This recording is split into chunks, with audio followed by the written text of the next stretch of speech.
Archivo sombrío. El milagro maldito de Morelia.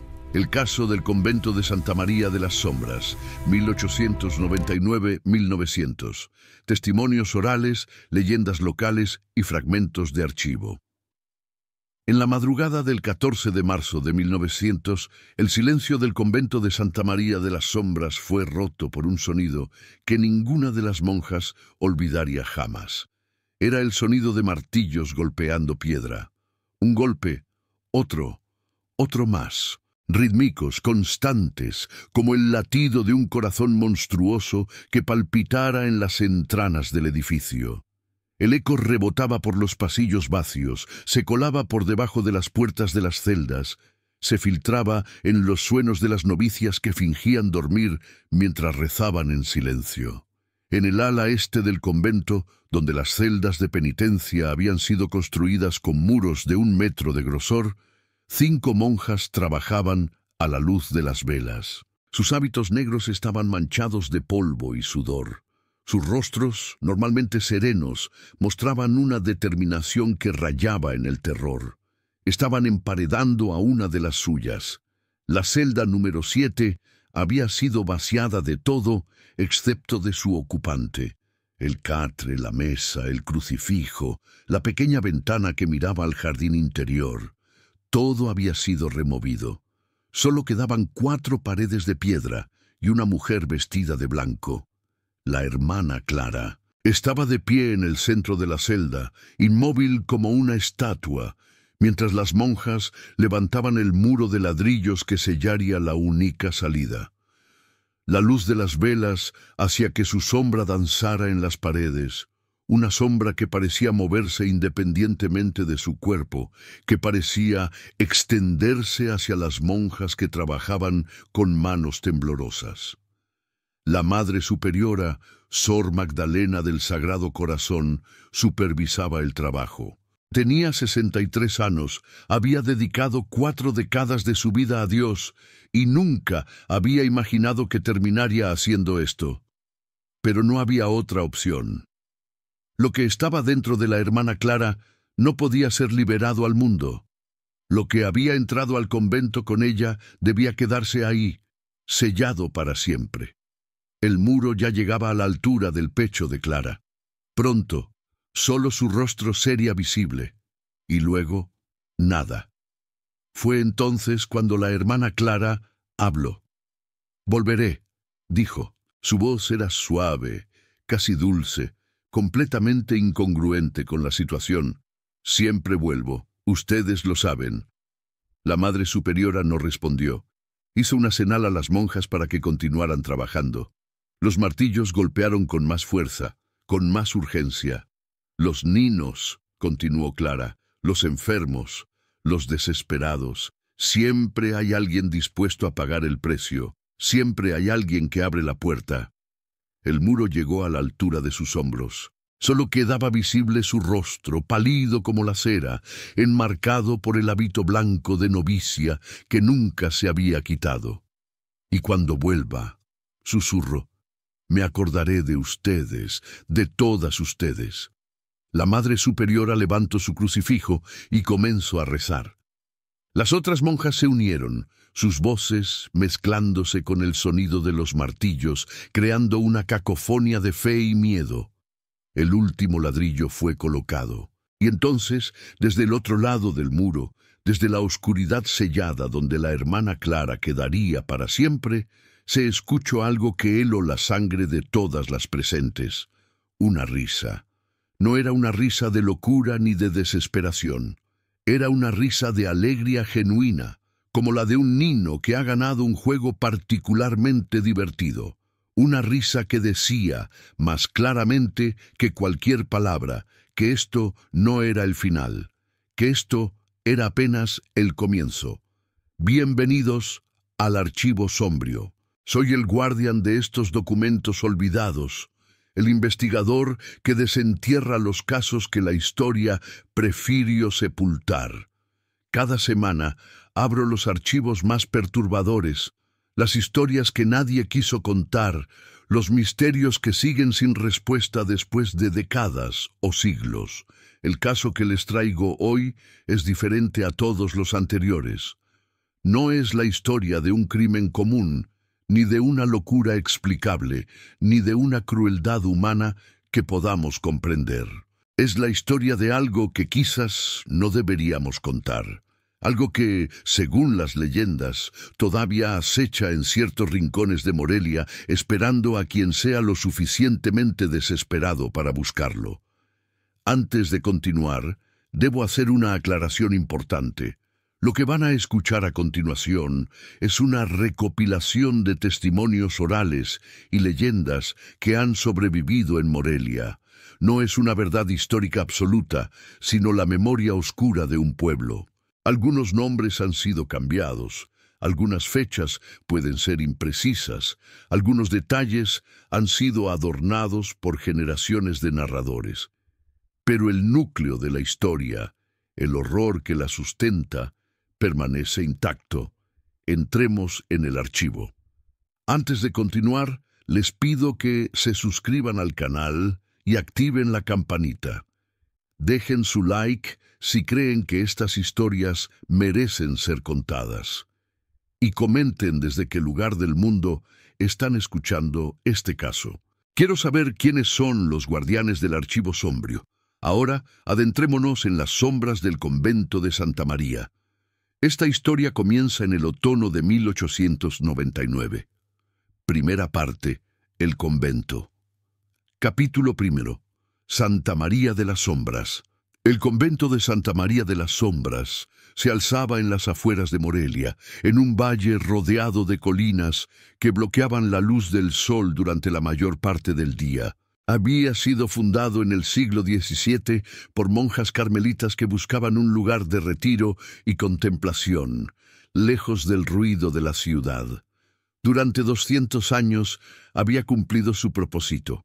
Era un lugar de silencio, de oración, de vidas dedicadas completamente a Dios. La arquitectura era típica de los conventos coloniales mexicanos. Muros gruesos de piedra volcánica, techos altos con bóvedas que amplificaban el más mínimo sonido, pasillos largos y oscuros que conectaban celdas, capillas, refectorios. Había un jardín interior o claustro donde las monjas podían caminar y meditar, rodeadas de naranjos y rosales que florecían en primavera. Pero había algo diferente en Santa María de las Sombras, algo que los visitantes notaban inmediatamente, aunque no pudieran explicarlo. Era la luz, o más bien, la falta de ella. El convento parecía absorber la luz, como una esponja absorbe el agua. Incluso en los días más brillantes, los pasillos permanecían en penumbra. Las velas se consumían más rápido de lo normal, y las llamas tenían un tono azulado que los arquitectos no podían explicar. Las sombras eran más densas, más definidas, y a veces parecían moverse cuando nadie las estaba mirando. Los habitantes de Morelia tenían sus propias teorías. Algunos decían que el convento había sido construido sobre un antiguo sitio de sacrificios purépechas y que la sangre derramada ahí hacía siglos todavía impregnaba la tierra. Otros decían que una de las monjas fundadoras había traído algo consigo desde España, algo que había infectado el lugar para siempre. Las monjas, por supuesto, descartaban estos rumores como supersticiones. El convento era un lugar santo, bendecido por Dios, protegido por oraciones y sacramentos. Si había algo extraño en la atmósfera, era simplemente la presencia de lo divino, que siempre resulta inquietante para quienes no están acostumbrados. Eso decían las monjas. Pero en privado, en las conversaciones susurradas después de maitines, algunas admitían que había algo en Santa María que las perturbaba. Algo que no podía explicarse con la teología ni con la arquitectura. Algo que esperaba. Capítulo Sun. La vida en el convento. Para 1899, el convento de Santa María de las Sombras albergaba a 23 monjas de clausura. La Madre Superiora era Sor Magdalena del Sagrado Corazón, una mujer de carácter fuerte que había dirigido el convento durante 15 años. Era respetada por su piedad, temida por su disciplina y admirada por su capacidad de mantener el convento funcionando en tiempos difíciles, porque los tiempos eran difíciles. El porfiriato había sido duro con la Iglesia, y aunque los conventos no habían sido cerrados como en tiempos de Juárez, las donaciones habían disminuido, las vocaciones eran cada vez más escasas y el futuro parecía incierto. Santa María sobrevivía gracias a un hospicio que las monjas administraban.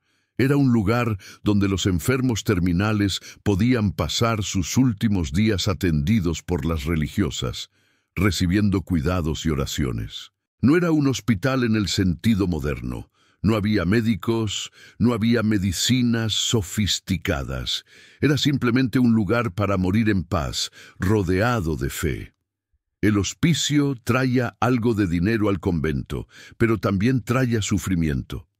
Las monjas veían la muerte todos los días, en todas sus formas, la tuberculosis que consumía a los jóvenes, el cáncer que devoraba a los ancianos, las fiebres que se llevaban a los niños. Era un trabajo agotador, tanto física como espiritualmente. Y era en este contexto, en este lugar de muerte y fe, de sombras y oraciones, donde la hermana Clara llegó en octubre de 1899. Capítulo 13. La llegada Clara. Esperanza Mendoza llegó al convento de Santa María de las Sombras el 15 de octubre de 1899. Tenía 22 años.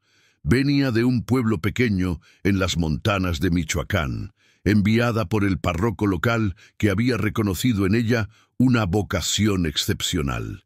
Traía consigo solo una maleta pequeña, un rosario de madera y una carta de recomendación que alababa su piedad, su humildad y su dedicación al servicio de los enfermos. La Madre Superiora la recibió en el locutorio, la sala donde las monjas podían hablar con visitantes a través de una reja de hierro. Clara se arrodilló para recibir la bendición y Sor Magdalena notó algo extraño. Los ojos de la muchacha eran de un color indefinido, ni marrones ni verdes, sino algo intermedio que parecía cambiar según la luz. Y había algo en la forma en que miraban, algo que Sor Magdalena no pudo identificar, pero que la inquietó. «Bienvenida a Santa María», dijo la Madre Superiora. «Aquí encontrarás paz y propósito». Clara sonrió. Era una sonrisa dulce, angelical, que iluminaba su rostro de una manera que parecía genuina. «Gracias, Madre», respondió. «He esperado este momento toda mi vida». Y quizás era cierto, o quizás era la primera de muchas mentiras. Capítulo 4. Las primeras semanas. Clara se adaptó rápidamente a la vida del convento. Seguía el horario con precisión, maitines a medianoche, laudes al amanecer, las horas canónicas durante el día, completas antes de dormir. Trabajaba en el hospicio sin quejarse, limpiando los cuerpos de los enfermos, cambiando sábanas manchadas de fluidos, sosteniendo las manos de los moribundos mientras rezaba por sus almas. Las otras monjas la aceptaron con facilidad. Era educada, servicial, siempre dispuesta a ayudar. Su voz durante los cánticos era clara y hermosa, elevándose por encima de las demás como si tuviera alas. Pero había cosas que notaban, pequeñas cosas que individualmente no significaban nada, pero que juntas formaban un patrón inquietante. Clara nunca sudaba. Incluso en los días más calurosos, cuando las otras monjas se secaban la frente con sus hábitos, Clara permanecía fresca, seca, como si el calor no la afectara. Clara no parecía dormir. Las monjas que tenían celdas cerca de la suya notaban que nunca se escuchaban ruidos de su habitación, ni siquiera el crujido del catre cuando alguien se mueve en sueños. Y a veces, en medio de la noche, veían luz debajo de su puerta, como si estuviera despierta durante horas. Y estaba la forma en que los enfermos reaccionaban ante ella. Cuando Clara entraba a una habitación del hospicio, los pacientes se quedaban quietos, callados, mirándola con una atención que rayaba en el trance. Algunos se tranquilizaban, sus dolores parecían disminuir. Otros, especialmente los que estaban más cerca de la muerte, parecían aterrorizados, aunque no podían explicar por qué. La Madre Superiora observaba todo esto con preocupación creciente. Había algo en Clara que no encajaba, algo que su experiencia de 40 años no podía clasificar, pero no tenía pruebas de nada malo, y la muchacha era ejemplar en todos los sentidos que podían medirse. Decidió esperar, observar, rezar. No sabía que ya era demasiado tarde. Capítulo 5. El primer milagro. El primer milagro ocurrió el 3 de noviembre de 1899. Había un niño en el hospicio. Se llamaba Miguelito Herrera. Tenía 6 años y se estaba muriendo de una fiebre que los médicos no habían podido identificar. Llevaba 2 semanas delirando, su pequeño cuerpo consumiéndose mientras su madre lloraba junto a su cama. La madre era una mujer pobre, viuda, que había traído a su hijo al convento como último recurso. No tenía dinero para médicos ni para medicinas. Solo tenía fe, una fe desesperada que la hacía rezar día y noche por un milagro. Esa tarde, Clara entró a la habitación de Miguelito. Nadie la había enviado, no era su turno en el hospicio. Simplemente apareció en la puerta, con su hábito blanco de novicia y esa sonrisa que parecía iluminar el espacio a su alrededor.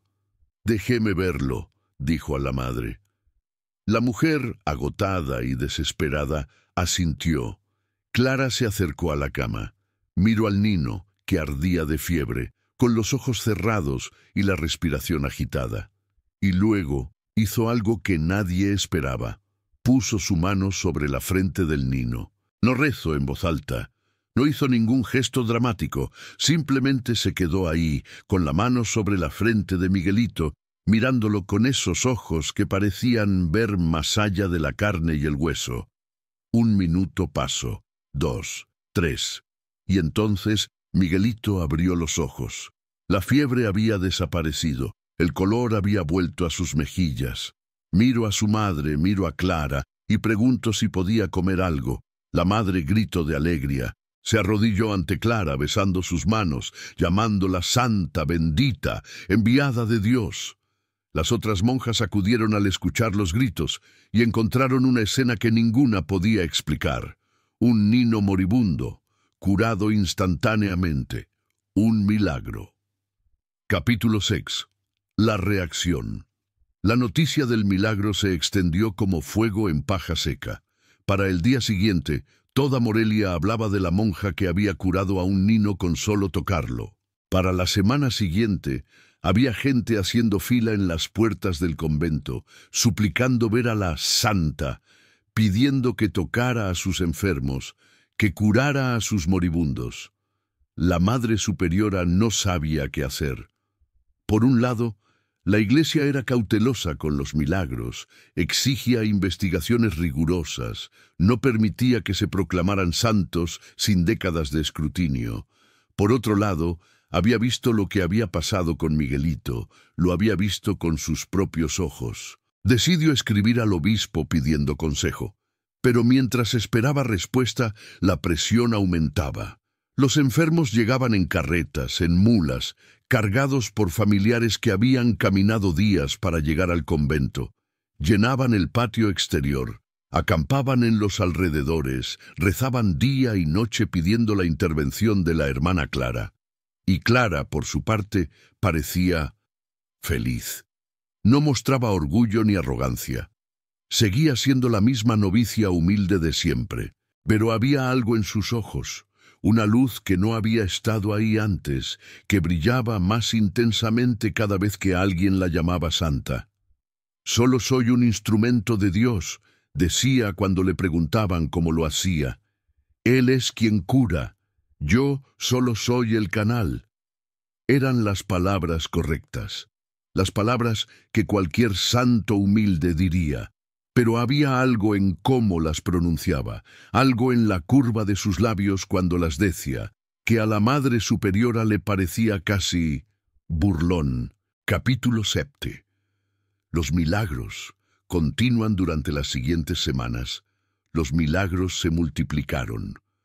Una anciana ciega recuperó la vista después de que Clara le tocara los ojos.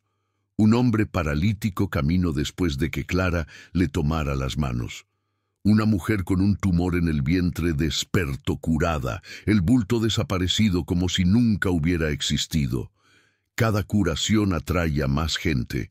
Cada milagro aumentaba la fama del convento.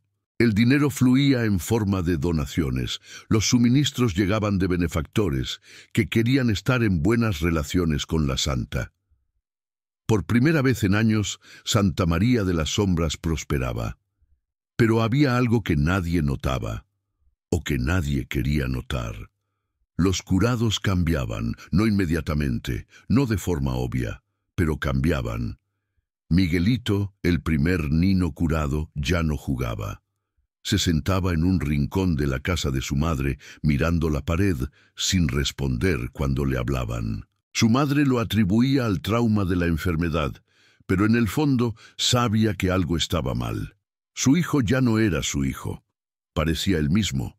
Hablaba igual, pero había algo ausente en su mirada, como si la luz detrás de sus ojos se hubiera apagado. La anciana ciega, ahora con visión perfecta, se volvió violenta. Golpeaba a sus nietos, gritaba obscenidades a los vecinos, hacía cosas que nunca habría hecho antes de la curación. Su familia la ataba a la cama por las noches, porque de lo contrario vagaba por la casa hablando sola, hablando con algo que nadie más podía ver. El paralítico que ahora caminaba dejó de comer. No por enfermedad, sino por elección. Decía que la comida sabía a cenizas, que el agua sabía a sangre, que ya nada tenía sabor ni sentido. Se consumió lentamente hasta morir, 3 meses después de su curación milagrosa. Pero estas historias no llegaban al convento. Los familiares de los curados tenían vergüenza de quejarse, miedo de parecer ingratos ante un milagro. Y los que se atrevían a hablar eran descartados como envidiosos, como enemigos de la fe, como gente que no podía aceptar que Dios actuara en el mundo. Los milagros continuaban, y el precio se cobraba en silencio. Segunda parte. La oscuridad. Capítulo 8. Los cambios en el convento. Para diciembre de 1899, el convento había cambiado. No solo en su fortuna, que había mejorado dramáticamente. Había algo físico, tangible, que se había transformado. Las sombras eran más densas. Incluso las monjas que habían vivido ahí durante décadas notaban que los pasillos parecían más oscuros, que las velas duraban menos, que la luz del sol apenas penetraba las ventanas. Era como si algo estuviera absorbiendo la luminosidad del lugar, como si la oscuridad misma estuviera creciendo, alimentándose de algo que nadie podía ver. Había un olor, sutil al principio, pero cada vez más presente. Era un olor a podredumbre, a carne descompuesta que parecía venir de las paredes mismas. Las monjas buscaban la fuente, revisaban cada rincón, cada bóveda, cada espacio oculto, pero no encontraban nada. El olor simplemente estaba ahí, flotando en el aire como un recordatorio constante de que algo no estaba bien. Algunas monjas decían que el olor era más fuerte cerca de la celda de Clara, pero nadie se atrevía a decirlo en voz alta. Las paredes del convento mostraban grietas que no habían estado ahí antes, grietas que aparecían de la noche a la mañana, que se extendían por los muros como venas negras, que parecían pulsar cuando nadie las miraba directamente. Los albañiles que vinieron a repararlas juraron que el mortero se negaba a adherirse, que las piedras parecían rechazar cualquier intento de restauración. La comida se pudría más rápido. Las frutas que debían durar semanas se descomponían en días. La leche se cortaba casi inmediatamente después de llegar de las granjas cercanas. El pan se cubría de moho verdoso que formaba patrones que algunas monjas juraban parecían letras, palabras en un idioma que nadie reconocía, y estaban los sonidos. Por las noches, después de completas, cuando el convento debía estar en silencio absoluto, se escuchaban cosas. Pasos en los pasillos vacíos, pasos que no correspondían a ninguna de las monjas. Susurros en las celdas desocupadas, conversaciones en idiomas que nadie conocía. Algo que parecía un llanto, muy lejano, muy débil, pero constante, como si alguien llorara en un lugar que no existía en el mundo de los vivos. Y a veces, muy a veces, se escuchaba algo más. Una risa suave, casi inaudible, que parecía venir de todas partes y de ninguna. Una risa que decía, más claramente que cualquier palabra, que alguien estaba disfrutando de lo que pasaba. Las monjas rezaban más fervientemente, atribuían todo a la presencia de lo divino, a la intensificación de la gracia que los milagros de Clara habían traído. Se decían unas a otras que la santidad siempre venía acompañada de pruebas, que el diablo atacaba con más fuerza donde Dios obraba con más poder. Pero sus oraciones tenían un tono diferente ahora.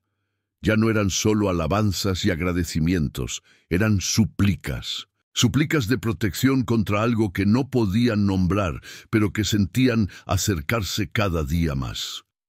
Capítulo 9. Sor Beatriz. La primera en sospechar abiertamente fue Sor Beatriz de la Cruz. Tenía 45 años, llevaba 20 en el convento y era conocida por su escepticismo terco y su intelecto agudo. No era una mujer de visiones ni de emociones fáciles. Creía en Dios, pero creía también en la razón, y usaba ambas herramientas para navegar el mundo. Sor Beatriz había observado a Clara desde el principio. Había notado las mismas cosas que las demás, los ojos extraños, la falta de sudor, los silencios nocturnos. Pero a diferencia de las otras, no las había descartado como coincidencias, y había notado algo más. Los milagros de Clara seguían un patrón. No curaba a todos los que se lo pedían. Elegía a los más desesperados, a los que habían perdido toda esperanza, a los que harían cualquier cosa por una cura. Y antes de cada curación hacía algo extraño. Miraba a los ojos del enfermo, los miraba durante largo tiempo con una intensidad que parecía buscar algo, y solo después de esa mirada, solo después de encontrar lo que buscaba, ponía sus manos sobre ellos y los curaba. Sor Beatriz decidió investigar. Empezó a seguir a los curados. Discretamente, sin que nadie lo supiera, salía del convento disfrazada de civil y visitaba a las familias de los que habían recibido el milagro. Lo que encontró la perturbó profundamente. Los cambios eran universales. Todos los curados, sin excepción, habían cambiado después del milagro. Algunos se volvían violentos, otros apáticos, otros sufrían pesadillas terribles que los hacían despertar gritando. Ninguno era completamente el mismo. Y había algo más, algo que los familiares mencionaban casi en susurros, como si tuvieran miedo de decirlo en voz alta. Los curados hablaban en sueños, hablaban en idiomas que nadie reconocía, con voces que no eran las suyas, y a veces, muy a veces, despertaban y no reconocían a sus propias familias. Miraban a sus esposos, a sus hijos, a sus padres, con ojos vacíos que parecían no recordar quién eran. Sor Beatriz regresó al convento con el corazón helado. Tenía que hablar con la Madre Superiora, tenía que contarle lo que había descubierto. Pero cuando llegó al convento, se encontró con algo que la detuvo en seco. Clara estaba esperándola en la puerta. Capítulo 10. La confrontación. «Hermana Beatriz», dijo Clara. Su voz era dulce, amable, pero había algo debajo de ella, algo que parecía hielo. «Ha estado muy ocupada últimamente. Sor Beatriz sintió que la sangre se le helaba en las venas. Clara no debería saber, nadie debería saber. «No sé de qué hablas», respondió, intentando mantener la calma. Clara sonrió. Era una sonrisa que no llegaba a sus ojos. «He visto lo que hace. Las visitas a los curados, las preguntas que hace. Está buscando algo, hermana, algo que cree haber encontrado». Sor Beatriz no respondió. Tenía el crucifijo apretado en la mano, debajo de su hábito, rezando en silencio. «Pero se equivoca», continuó Clara. «No entiende lo que está pasando aquí. Nadie lo entiende, y cuando lo entiendan será demasiado tarde». «¿Qué eres?», preguntó Sor Beatriz. Las palabras salieron antes de que pudiera detenerlas. Clara la miró. Sus ojos, esos ojos de color indefinido, brillaron con algo que podría haber sido diversión. «Soy lo que siempre he sido», respondió. «Un canal, un instrumento, pero no de quien ustedes creen».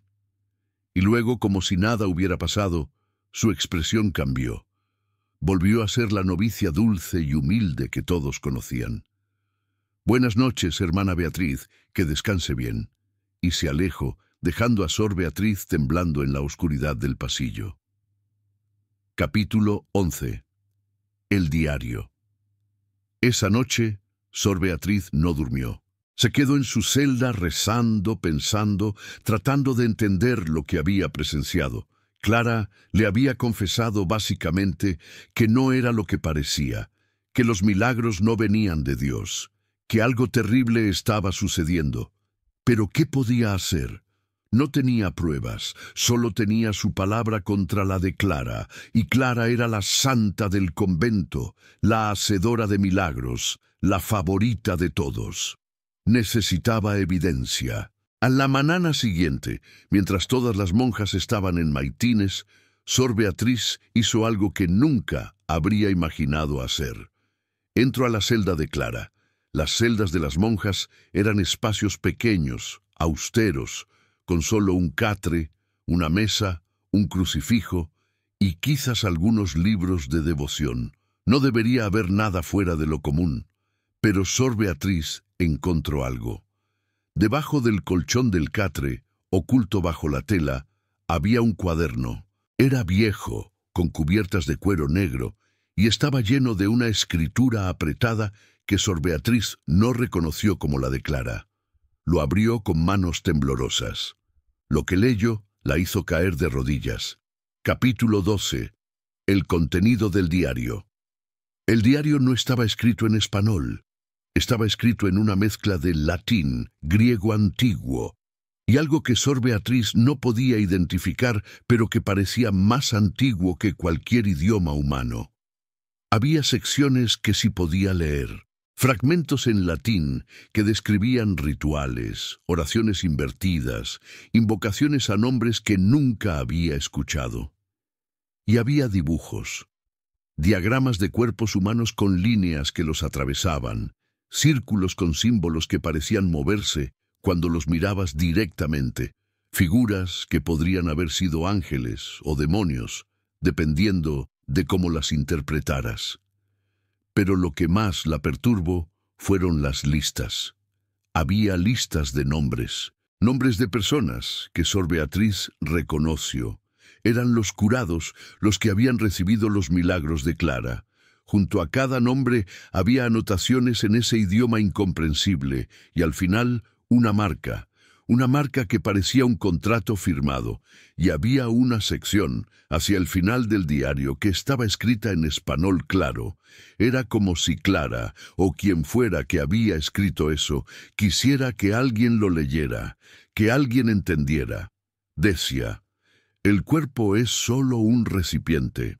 El alma es la moneda. Cada curación es un intercambio. La enfermedad sale, algo más entra.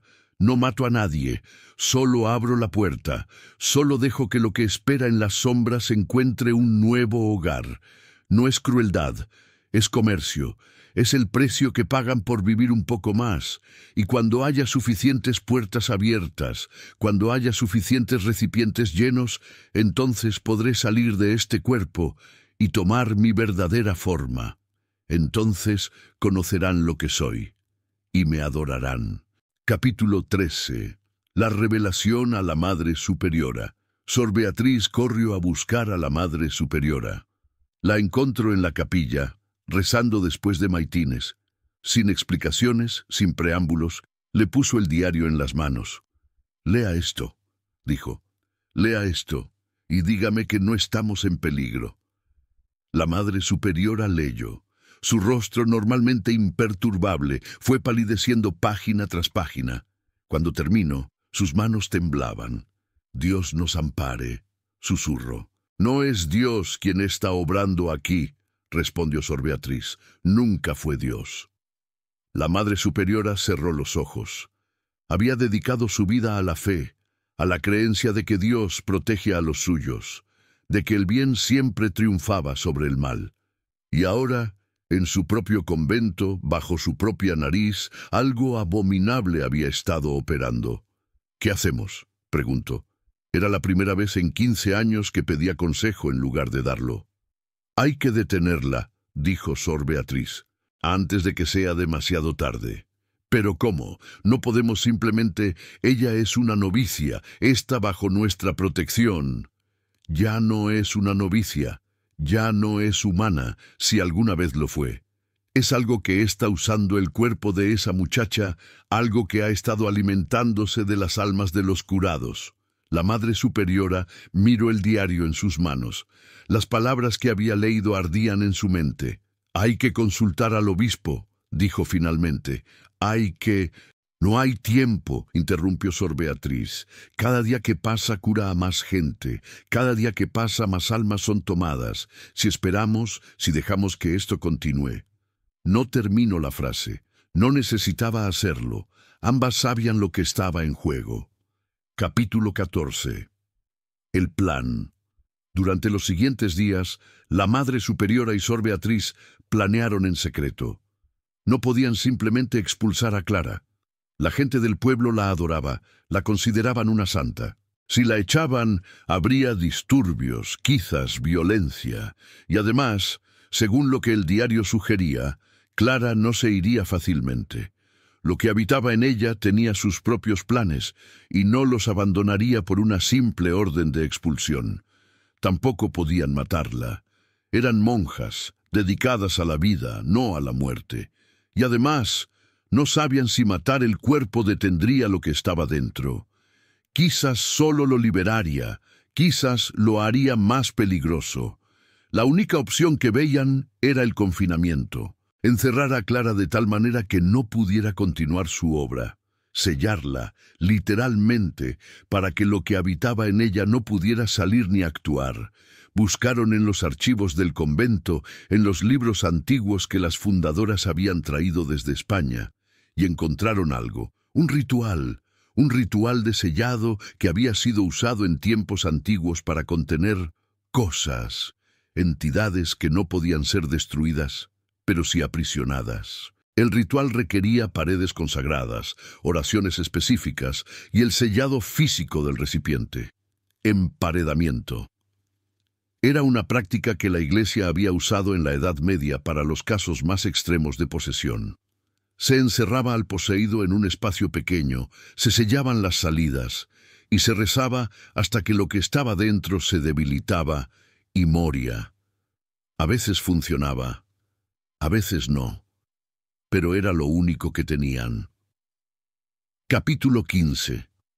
Los preparativos. La preparación tomó semanas. La Madre Superiora ordenó que se reforzara la celda número 7 en el ala este del convento. Los albaniles, a quienes se les dijo que era para almacenamiento, añadieron capas de piedra a las paredes, hicieron la puerta más gruesa, sellaron cualquier grieta por donde pudiera entrar aire o luz. Mientras tanto, Sor Beatriz reunió a las monjas que consideraba más fuertes espiritualmente. Les conto, en términos vagos, que había un peligro en el convento, que se requeriría de ellas un acto de fe extremo. No les dio detalles, pero las preparo para lo que vendría. Y todo el tiempo, Clara seguía curando. Los milagros continuaban. La gente seguía llegando. El dinero seguía fluyendo. Y en las sombras del convento, algo seguía creciendo, alimentándose, preparándose para lo que venía. Clara parecía no sospechar nada. O quizás sospechaba todo, y simplemente no le importaba. Seguía con su rutina, seguía siendo la novicia dulce y humilde que todos conocían. Seguía mirando a los enfermos con esos ojos que buscaban algo más allá de la carne. El 13 de marzo de 1900, todo estaba listo. Esa noche, después de completas, la Madre Superiora convocó a Clara a su oficina. Tercera parte. El sellado, capítulo 16.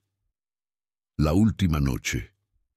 Clara entró a la oficina de la Madre Superiora con la misma serenidad de siempre. «¿Me mando llamar, madre?», preguntó, con esa voz dulce que había enganado a tantos. La Madre Superiora estaba de pie detrás de su escritorio. En sus manos tenía el diario. «Encontramos esto», dijo mostrándoselo. «Sabemos lo que eres». Por un momento, solo un momento, algo cambió en el rostro de Clara.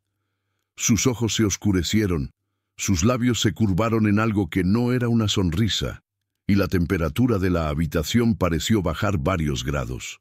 Pero luego, tan rápido como había aparecido, la máscara volvió. «No sé de qué habla, madre», dijo Clara. «Ese no es mi diario. Nunca lo había visto». «No insultes mi inteligencia», respondió la Madre Superiora. «Sé lo que has estado haciendo. Sé lo que les pasa a los que curas. Sé lo que eres». Clara la miró. Sus ojos, esos ojos de color cambiante, brillaron con algo que podría haber sido respeto. «Bien», dijo. Su voz había cambiado, era más profunda, más antigua. «Si lo sabes, entonces sabes que no puedes detenerme. Lo que he comenzado no puede detenerse. Las puertas están abiertas, los recipientes están llenos. Pronto estarás donde no puedas hacer más daño», interrumpió la Madre Superiora. Hizo una señal. Las puertas de la oficina se abrieron. 5 monjas entraron, con crucifijos en las manos y oraciones en los labios. Sor Beatriz iba al frente. Clara las miró y sonrió. «¿Creen que pueden detenerme?», preguntó. «¿Creen que unos pedazos de metal y unas palabras viejas pueden encerrar lo que soy?» «No lo creo», dijo la Madre Superiora. «Lo sé». Y comenzaron a arrastrar a Clara hacia la celda número 7.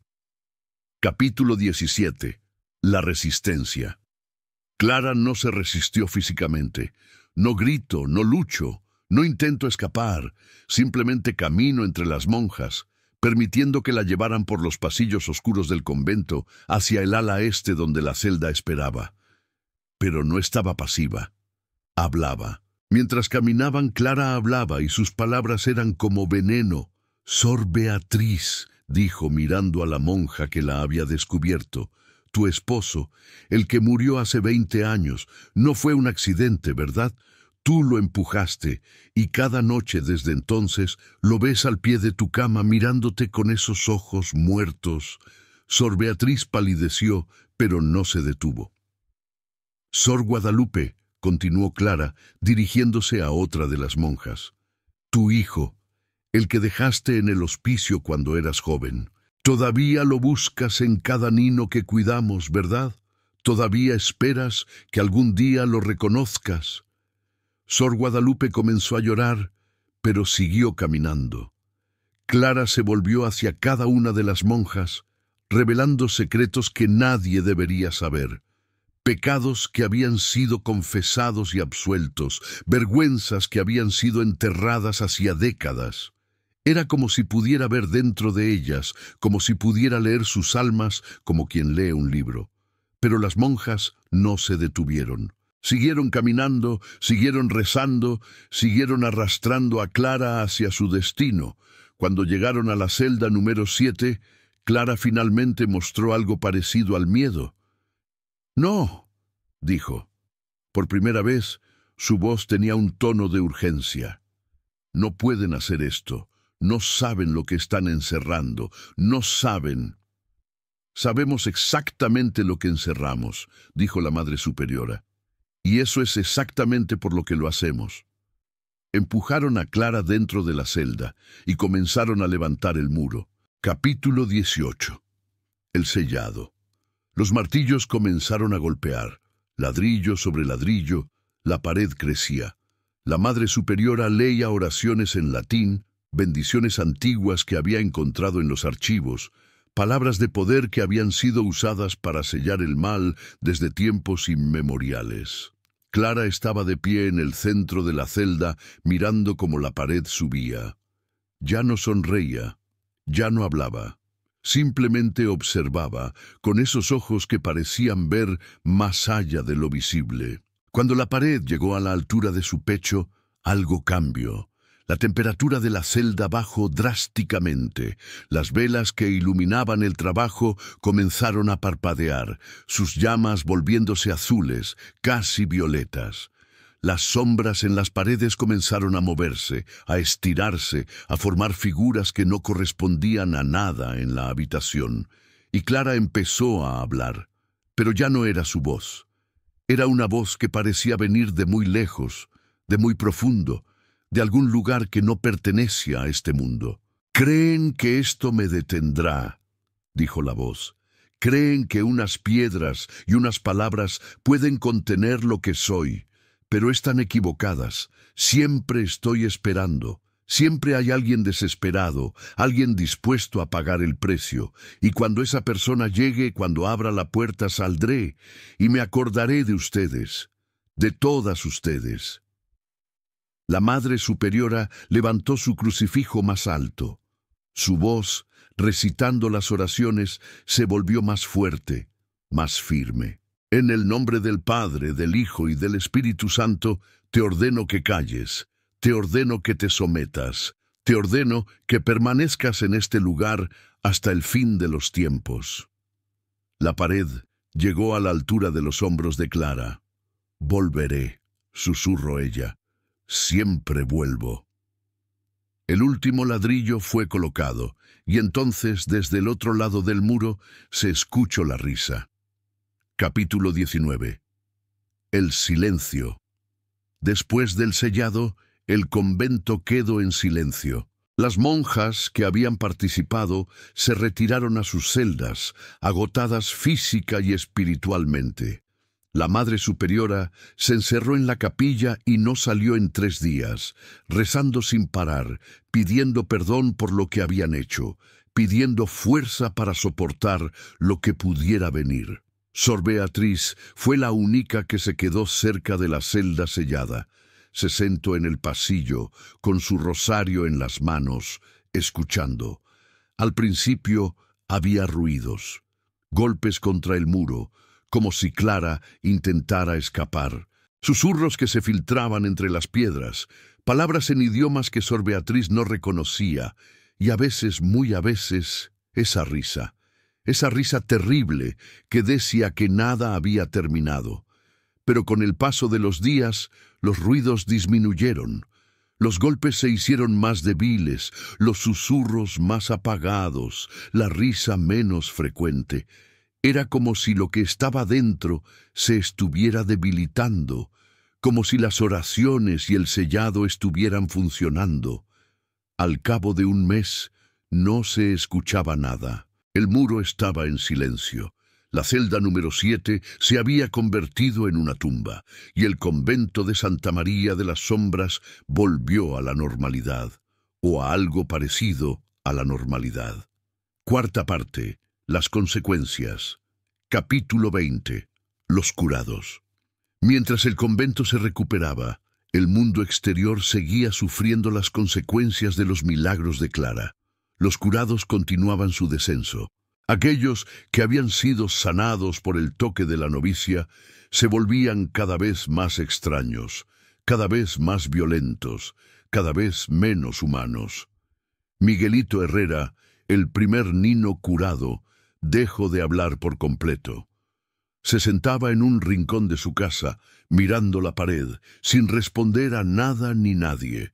Su madre lo alimentaba con cuchara, lo banaba, lo vestía, como si fuera un muñeco. A veces, por las noches, Miguelito se levantaba y caminaba por la casa, pero sus ojos estaban cerrados y sus labios se movían, pronunciando palabras que nadie podía entender. La anciana ciega que había recuperado la vista se suicidó en febrero de 1900. Se arrancó los ojos con sus propias manos, gritando que no podía soportar ver lo que veía. Su familia la encontró muerta en un charco de sangre, con una expresión de paz en el rostro que contrastaba horriblemente con la violencia de su fin. El paralítico que había caminado murió de inanición, como ya contamos, pero antes de morir escribió algo en la pared de su habitación. Escribió en ese idioma extraño que aparecía en el diario de Clara, ese idioma que nadie debería conocer. La familia pintó sobre las palabras, pero los vecinos juraban que en ciertas noches las letras volvían a aparecer, brillando débilmente en la oscuridad, y así con todos. Cada curado, sin excepción, terminó mal. Algunos murieron, otros enloquecieron, otros simplemente desaparecieron, caminando hacia la noche y no volviendo jamás. El precio de los milagros se había cobrado. Capítulo 21. El convento. Después, el convento de Santa María de las Sombras nunca volvió a ser el mismo. Las monjas que habían participado en el sellado cargaban el peso de lo que habían hecho. Algunas tuvieron pesadillas por el resto de sus vidas, pesadillas donde veían el rostro de Clara sonriéndoles desde detrás de un muro de piedra. Otras se volvieron más devotas, pasando horas extras en oración, como si intentaran lavar una mancha que no podía limpiarse. Sor Beatriz murió en 1905, 5 años después del sellado. En sus últimos días deliraba, hablando de la puerta que no debía abrirse y lo que espera en las sombras. Las monjas que la atendían juraron que en el momento de su muerte algo cambió en su expresión, como si en ese último instante hubiera visto algo que la aterrorizó, o algo que la reconfortó. No podían estar seguras. La Madre Superiora, Sor Magdalena, vivió hasta 1912. Nunca hablo del sellado, ni siquiera en confesión. Cuando murió, las monjas encontraron un diario entre sus pertenencias, un diario donde había documentado todo lo que había pasado. Fue ese diario el que se convirtió en la base de las leyendas que sobrevivieron. El hospicio fue cerrado en 1901. Las monjas ya no tenían corazón para cuidar enfermos, no después de lo que habían visto hacer con las curaciones. El convento se dedicó exclusivamente a la vida contemplativa, alejándose del mundo exterior todo lo que pudo. Y la celda número 7 permaneció sellada. Nadie habló de ella, nadie se acercó a ella.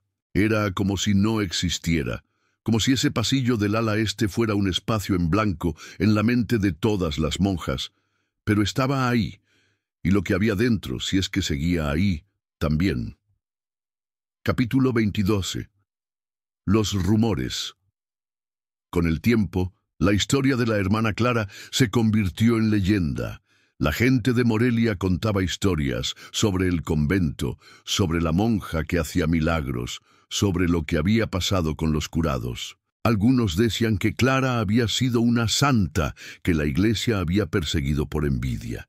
Otros decían que había sido una bruja, una servidora del diablo que había engañado a todos. Y algunos, los más viejos, los que recordaban lo que había pasado con los curados, contaban otra historia. Hablaban de algo que no era ni santa ni bruja, sino algo peor. Algo que había usado el cuerpo de una muchacha para alimentarse de almas. Algo que había sido encerrado, pero no destruido. Estos últimos hablaban en voz baja, mirando sobre el hombro, como si temieran que alguien los escuchara. y siempre terminaban sus historias con la misma advertencia. Nunca vayas al convento de noche, nunca te acerques al ala este, y si escuchas una voz que te ofrece curarte de lo que te aflige, huye, porque el precio que pide es más alto de lo que puedes pagar. Capítulo 23. El convento. Hoy, el convento de Santa María de las Sombras fue abandonado en 1935. Las últimas monjas se fueron ese año, trasladadas a otros conventos por órdenes del obispo. Dijeron que era por razones económicas, que el edificio necesitaba reparaciones demasiado costosas, que ya no había suficientes vocaciones para justificar mantenerlo abierto. Pero las monjas que se fueron contaban otra historia. Hablaban de ruidos que habían vuelto a escucharse en el ala este, de sombras que se movían donde no debían moverse, de una sensación constante y creciente de que algo en el convento estaba despertando. El edificio quedó abandonado durante décadas. La vegetación lo reclamó, los techos cedieron, los muros se agrietaron. Se convirtió en un lugar que los habitantes de Morelia evitaban, un lugar sobre el que se contaban historias de terror para asustar a los niños. En los años 70 hubo un intento de convertir el convento en museo. Un equipo de arquitectos y arqueólogos entró a evaluar la estructura. Encontraron algo extraño en el ala este, un muro que no debería estar ahí según los planos originales del edificio, un muro que parecía haber sido construido deprisa, con ladrillos de diferentes épocas, como si hubiera sido reforzado varias veces a lo largo de los años. Los arquitectos quisieron derribarlo para ver qué había detrás, pero el proyecto fue cancelado, oficialmente por falta de fondos. Extraoficialmente porque el jefe del equipo tuvo un accidente la noche después de proponer el derribo. Se cayó por las escaleras de su casa y se rompió el cuello. Una coincidencia, dijeron, un accidente trágico. El muro permaneció intacto y el convento siguió abandonado. Capítulo 24. Los testimonios modernos. Incluso hoy hay historias sobre el convento de Santa María de las Sombras. Jóvenes que entran por una apuesta y salen corriendo, jurando haber escuchado voces en los pasillos vacíos. Fotógrafos que capturan imágenes extrañas, sombras que no corresponden a nada visible, luces que aparecen donde no debería haber luz. Y de vez en cuando, muy de vez en cuando, alguien reporta algo más perturbador. Reportan haber visto una figura en el ala este.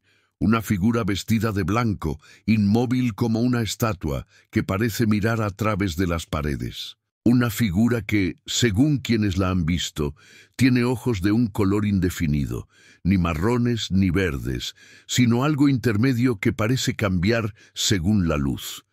Y reportan haber escuchado una voz dulce, casi maternal, que les ofrece ayuda, que les pregunta qué les aflige, que les promete que puede curar cualquier cosa, cualquier dolor, cualquier enfermedad. Solo tienen que acercarse al muro, solo tienen que escuchar, solo tienen que abrir la puerta. Quinta parte. Reflexión.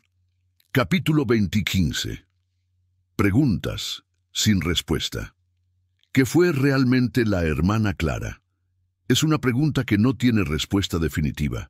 Los testimonios hablan de milagros, de curaciones, de cosas que la ciencia no puede explicar. Pero también hablan de un precio terrible, de almas corrompidas, de algo que usaba la devoción como carnada para alimentarse de la desesperación humana. ¿Fue una santa? Algunos todavía lo creen. Creen que las historias de los curados que cambiaron fueron inventadas por enemigos de la fe, que las monjas que la encerraron actuaron por envidia o por ignorancia, que Clara fue una mártir perseguida por hacer el bien. ¿Fue una bruja? Otros creen eso.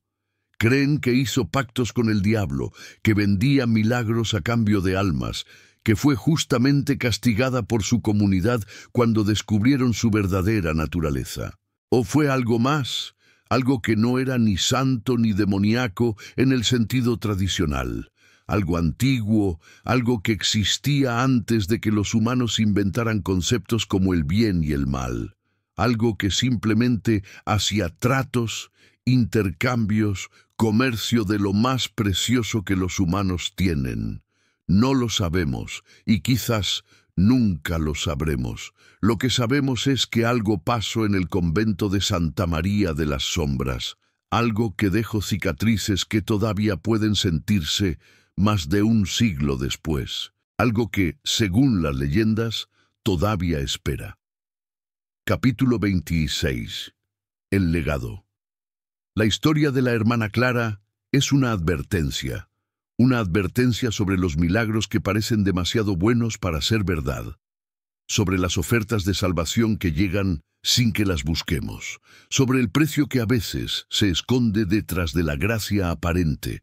Es una historia sobre la desesperación, sobre lo que estamos dispuestos a aceptar cuando el sufrimiento se vuelve insoportable, sobre las puertas que abrimos cuando el dolor nos ciega a las consecuencias, y es una historia sobre el mal.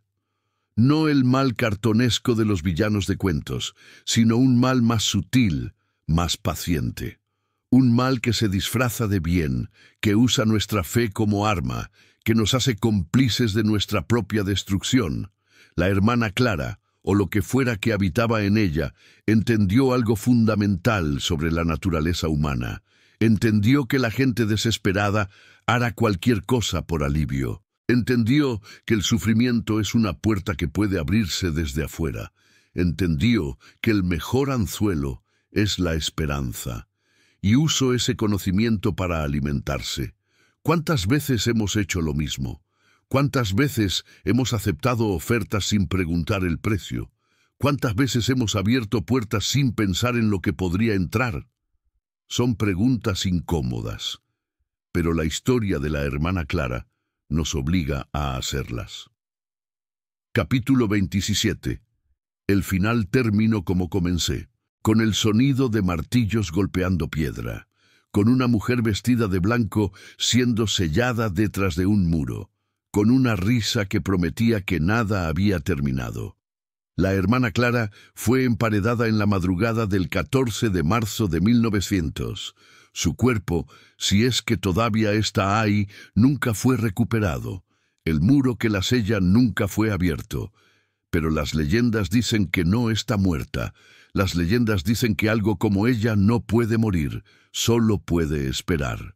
Las leyendas dicen que en las noches sin luna, cuando el viento sopla desde el este, todavía se puede escuchar su voz. Una voz dulce, una voz que promete curación, una voz que pregunta suavemente si hay alguien dispuesto a pagar el precio.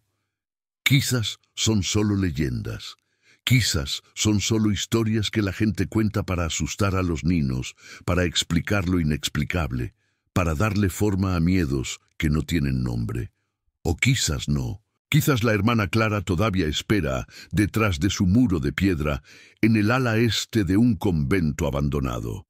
Quizás todavía escucha, con esos oídos que no son de este mundo, esperando a alguien lo suficientemente desesperado para acercarse.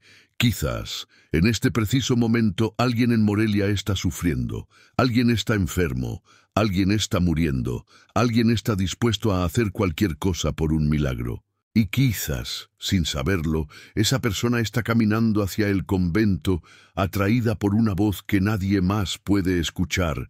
Quizás la puerta está a punto de abrirse, de nuevo.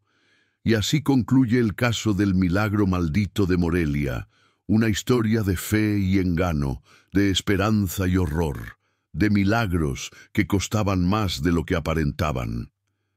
Una historia que nos recuerda que no todo lo que brilla es oro, que no todo lo que cura es santo, que a veces el mayor peligro viene disfrazado de salvación. ¿Qué piensan ustedes? ¿Fue Clara una santa perseguida o algo mucho más oscuro? ¿Los milagros fueron reales o fueron solo ilusiones que la desesperación hacía parecer verdaderas? Y la pregunta más perturbadora, si estuvieran enfermos, si estuvieran muriendo, si no tuvieran ninguna otra esperanza, ¿aceptarían la oferta? Son preguntas difíciles, preguntas que no tienen respuestas fáciles, pero son las preguntas que historias como esta nos obligan a enfrentar. Déjenme sus reflexiones en los comentarios. Comenten desde qué lugar del mundo están escuchando este caso. Quiero saber qué sienten, qué piensan, qué preguntas les deja esta historia. Y si les perturbo este episodio del Archivo Sombrio, no olviden dejar su like, suscribirse al canal y activar la campanita para no perderse ninguno de nuestros próximos casos. Compartan este video con alguien que entienda que el mal más peligroso es el que se disfraza de bien. Compartan con alguien que sepa que algunos precios son demasiado altos, sin importar lo que ofrezcan a cambio. Compartan con alguien que se atreva a mirar hacia las sombras y preguntar qué hay ahí, porque hay historias que merecen ser contadas. Y hay advertencias que merecen ser escuchadas. Hasta la próxima, guardianes del archivo. Aquí, en el Archivo Sombrio, sacamos a la luz lo que fue enterrado en las sombras. Nota del archivo. Lo que han escuchado es una recopilación de testimonios orales y leyendas que han sobrevivido en Morelia. No es una verdad histórica absoluta, sino la memoria oscura de un pueblo. Algunos nombres y fechas han sido modificados. Algunos detalles pueden haber sido adornados por generaciones de narradores. El convento de Santa María de las Sombras, tal como es descrito aquí, representa un lugar compuesto basado en múltiples conventos históricos de la región. La leyenda de la Hermana Clara sigue siendo contada en ciertas comunidades hasta el día de hoy. Si usted conoce historias similares de su región, puede compartirlas con el equipo del Archivo Sombrio a través de nuestros canales oficiales. Recordemos, no todo lo que parece un milagro viene de Dios. Y no todo lo que ofrece salvación tiene buenas intenciones. Tengan cuidado con las puertas que abren. Tengan cuidado con los precios que pagan. Tengan cuidado con las voces que escuchan en la oscuridad. Fin.